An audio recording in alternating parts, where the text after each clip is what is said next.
पहले गाली, फिर रोना धोना, आखिरकार क्यों बेन स्टोक्स बीच मैदान पर रोने लग गए और भारतीय टीम से गिड़गिड़ाने लग गए और मैच खत्म करने की भीख मांगने लगे। आप सबको मालूम है कि इंग्लैंड की टीम जब जीत रही होती है तो उनके चेहरे के हाव भाव अलग दिखाई देते हैं, लेकिन भारतीय टीम के खिलाफ अपनी पहली पारी में 669 बनाने के बाद इंग्लैंड की टीम के पास में 311 रनों की बढ़त थी। और इसमें इंग्लैंड की टीम को सबसे बड़ा फायदा तब हो गया जब पहले ही ओवर में चौथी और पांचवी गेंद जो थी क्रिस वोक्स की, उसमें भारत ने अपने 2 विकेट गंवा दिए।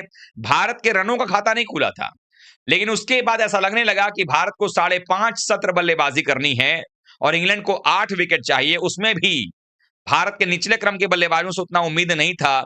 ऋषभ पंत जैसा बल्लेबाज चोटिल है, तो मतलब ये था कि उनके पास पूरे चांस थे इस मुकाबले को जीतने के, और दुनिया ये मान बैठी थी कि भारतीय टीम तो अभी टेस्ट मैच हारने ही वाली है। लेकिन ऐसा भी कुछ होगा ये उम्मीद इंग्लैंड ने कभी की ही नहीं थी।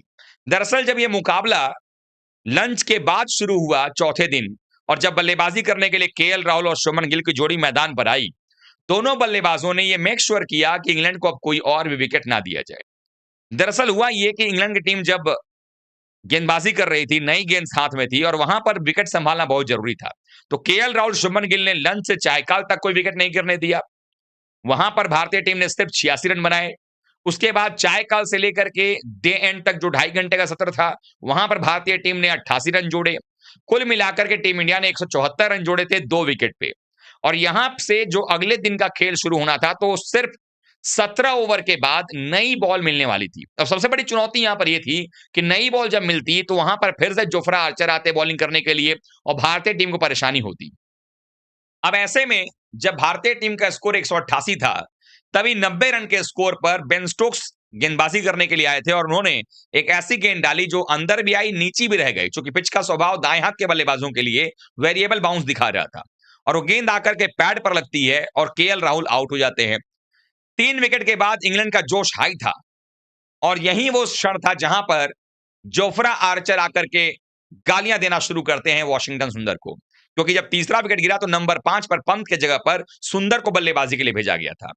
लगातार गालियां इसलिए दे रहे थे क्योंकि एक अच्छा इंसिडेंट आपको याद होगा, जब जोफ्रा आर्चर ने एक कोट किया था कि सुंदर को आउट करने के लिए कितना टाइम लगेगा।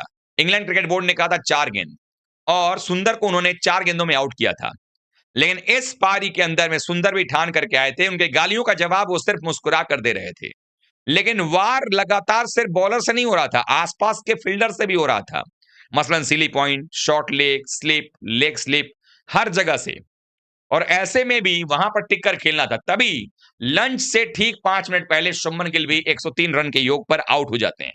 और जब वो आउट होकर के जाते हैं तो 4 विकेट भारतीय गिर गए होते हैं 222 रनों पर, और तब लगने लगा था कि अब 1 विकेट और काम खत्म। तब बैटिंग करने के लिए जडेजा और सुंदर रहते हैं क्रीज पर। जब लंच ब्रेक लिया गया, उसके बाद लंच से टी ब्रेक के बीच में जडेजा और सुंदर सिर्फ देखा जाए तो बल्लेबाजी करते हैं और 80 रनों के आसपास का आंकड़ा जोड़ते हैं। 99 रन दरअसल जोड़ते हैं 29 ओवर में, और उसके बाद कोई विकेट नहीं गंवाते हैं। अब आखिरी सत्र तक गेम चला गया, लगा कि शायद अब इस आखिरी सत्र में तो कुछ होगा ही नहीं, विकेट कहीं निकल जाए, क्योंकि भारत अभी भी अगर देखें तो टी ब्रेक पर गया, तो उस समय भारतीय टीम के पास में 11 रनों की बढ़त थी और दोनों बल्लेबाजों ने एग्जैक्ट 100 रन की साझेदारी कर दी थी। लेकिन फिर भी ये 11 रन की बढ़त इतनी नहीं थी कि अगर वो विकेट अगले 8-10 ओवर में निकाल लेता इंग्लैंड, तो फिर उनके पास चेस करने के लिए जो वक्त होता और जो रन होते वो बहुत कम होते और वक्त ज्यादा होता। ऐसे में इंग्लैंड अपनी पूरी कोशिश कर रहा था आउट करने का, लेकिन टी ब्रेक के बाद सुंदर और जडेजा दोनों ने मिलकर के जबरदस्त साझेदारी की। 100 की साझेदारी को 150 में तब्दील किया, 150 की साझेदारी को 200 में तब्दील कर दिया, रन बनाते चले गए। एक समय ऐसा आया जब भारतीय टीम के पास 75 रनों की बढ़त थी, 1 घंटे का खेल बचा था और 15 ओवर या 14 ओवर भी होना था, मैंडेटरी 15 ओवर होना था। ऐसे में बेन स्टोक्स को लग गया कि अगर हम यहां पर रोकते भी हैं, डिक्लेयर तो खैर करेंगे नहीं, आउट हो नहीं रहे हैं, तो ये खेलते जाएंगे, और अगर ये 2-4 ओवर और खेल जाएंगे, हम अगले 2-4 ओवर में तो पूरे 6 विकेट निकाल नहीं पाएंगे, तो कुछ बचा नहीं है, चलो हाथ मिला लेते हैं। उस समय 80 रन पर खेल रहे थे सुंदर, और उसी टाइम पर 90 या 92 रन पर खेल रहे थे जडेजा। और वो ड्रिंक्स ब्रेक से ठीक पहले एक मैसेज आता है ड्रेसिंग रूम से, और उसमें मैसेज में यह कहा जाता है कि आप लोग अपना शतक बना लीजिए, क्योंकि आप लोग शतक डिजर्व करते हैं। तो जैसे ही बेन स्टोक्स आते हैं यहाँ पे, लगते हैं गिड़गिड़ाने कि अरे यार हाथ मिला लो, अब तो मैच खत्म हो गया, ना हम लोग जीत सकते हैं ना तुम लोग हार सकते हो। जडेजा ने कहा कि मुझे तो वहां से ड्रेसिंग रूम से आदेश आया है कि अभी खेलो, तो खेलने लग गए। उसके बाद बेन डकेट कहते हैं कि एक काम करो, हैरी ब्रुक्स से बॉल करवा देते हैं, शतक बना लो और हाथ मिला लेते हैं। यानी कि इंग्लैंड की पूरी टीम थक गई थी और गिड़गिड़ा रही थी, रो रही थी। बेन स्टोक्स का चेहरा देखने लायक था, आंसू बस टपकने ही वाले थे और उन्होंने कह दिया कि भाई साहब अब आपको जो अभी चलते हैं, और भारतीय टीम के बल्लेबाजों ने कहा नहीं भाई हम खेलेंगे। होता यह कि हैरी ब्रुक के खिलाफ छक्का मार करके शतक पूरा कर लेते हैं जडेजा। तब तक जो रूट के खिलाफ में लगातार 3 चौके मार करके 80 से 92 पर पहुंच जाते हैं वॉशिंगटन सुंदर। अब उनका भी शतक बनना जरूरी था, उनके शतक को भी बनाने की पूरी तैयारी हो जाती है।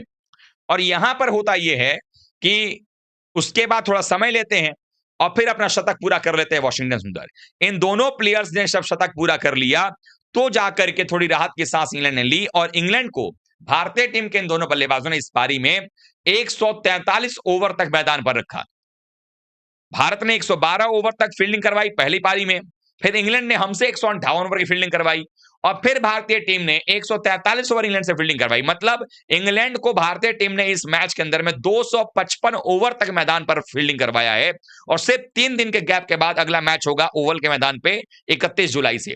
मतलब इंग्लैंड को इतना थका दिया गया कि मैच के बाद भी बेन स्टोक्स रोते नजर आए। उन्होंने कहा कि हमारे देह का जो दर्द है वो इतना बढ़ चुका है कि अब कैसे क्या करेंगे समझ नहीं आ रहा है, अगले मैच में देखते हैं क्या परिवर्तन करना है। 2-200 ओवर के आसपास क्रिस वोक्स बॉलिंग कर चुके हैं, ब्रैडन कार्स लगातार बॉलिंग कर रहे हैं। तो इंग्लैंड की भी हालत खराब है और इंग्लैंड को यह बात नहीं मालूम है कि सीरीज जीतने का इतना बेहतर अवसर जो यहां पर मिला था 311 की लीड के बाद, शून्य पर भारत के 2 विकेट गिरने के बाद, वो अब दोबारा ओवल में नहीं मिलेगा। और हो सकता है कि ओवल में भारतीय टीम जो अपनी प्लेइंग 11 लेकर के आएगी, मसलन कुलदीप यादव का आना होगा, जुरेल फिट जो है वो आ जाएंगे पंत की जगह पर, अर्शदीप सिंह या आकाशदीप की टीम में एंट्री हो जाएगी। तो ऐसे में भारत थोड़ा सा और मजबूत हो जाएगा। और जडेजा और सुंदर के शतक के बाद अब चूंकि सुंदर ने भी शतक लगा दिया, अपने टेस्ट करेगा पहला शतक लगाया उन्होंने, उससे सुंदर का भी कॉन्फिडेंस लेवल एक अलग लेवल पर होगा। तो मतलब ये होगा कि भारतीय टीम का जो विश्वास होगा वो सातवें आसमान पर होगा और भारत ओवल के मैदान पर ये मैच जीत करके सीरीज को भी ड्रॉ कर सकता है। और इसीलिए इंग्लैंड की बौखलाहट उनके कप्तान स्टोक्स की जो है रोना धोना जो शुरू हुआ है वो इसकी वजह दिखा रहा है कि ओवल के मैदान पर पेस बॉलर के लिए ज्यादा नहीं, स्पिनर्स के लिए मदद मिलता है। और ऐसे में भारत अगर 3 स्पिनर के साथ जाएगा तो कुलदीप यादव अकेले ही कथक कली जो है वो करवा लेगा इंग्लैंड से। तो ये सबसे बड़ी चीज निकल के सामने आई है और इसीलिए जब इंग्लैंड का पलड़ा भारी था, जब इंग्लैंड जो है मजबूत था, तब वो तो भारतीय टीम को गाली दे रहे थे और उसके बाद जब भारतीय टीम मजबूत हो गई तो रोना धोना शुरू हो गया और बीच मैच में स्टोक्स जो है वो रोने लगे। अब आप लोग बताइए कि इस मैच को आप लोग कैसे याद करेंगे?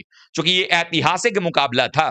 बहुत कम ऐसे इतिहास में मैचेस देखने को मिलते हैं और उसके गवाह बनने को मौका मिलता है और ये आप लोग भी आपने इस मैच को देखा है, ऐतिहासिक मैच था। आप लोग इस मैच को कैसे याद रखेंगे आने वाले समय में?